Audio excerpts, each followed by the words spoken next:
Alcohol குடிக்கிறதுனால சமூக ரீதியாகவும் சட்ட ரீதியாகவும் பிரச்சனை ஏற்பட வாய்ப்பு இருக்கா?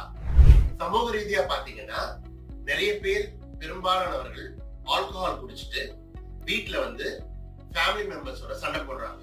ஒய்ஃபோட சண்டை போடுறது, குழந்தைங்களோட சண்டை போடுறது, பேரண்ட்ஸோட சண்டை போடுறது, இதெல்லாம் பண்றாங்க. ஒரு சிலவங்க அவங்க ஃப்ரெண்ட்ஸோடையும் சண்டை போட்டு ஃப்ரெண்ட்ஷிப்புக்கு எடுத்துக்கிறாங்க. இன்னும் சில பேரு ஒர்க் பிளேஸ்லயும் ஆல்கஹால் குடிச்சு அவங்க வேலைக்கே வந்து பிரச்சனை ஏற்படுத்திக்கிறாங்க. வேலைக்கு லேட்டா போறது, வேலைக்கு போகாம அப்பப்போ லீவ் எடுக்கிறது, சரியா வேலை பார்க்காம பெர்ஃபார்மன்ஸ் குறைஞ்சிடுறது, இதுக்கெல்லாம் வாய்ப்பு. இன்னும் சில பேர் வந்து ஆல்கஹால் குடிக்கணும் அப்படின்றதுக்காக நிறைய கடன் வாங்குறது, லோன்ஸ் எடுக்கிறது, இதெல்லாம் பண்ணி கடன் பட்டு கஷ்டப்படுறாங்க. சட்ட ரீதியா பாத்தீங்கன்னா நிறைய பேர் ஆல்கஹால் குடிச்சிட்டு டிரைவ் பண்றாங்க. அது வந்து சட்ட ரீதியா தப்பு.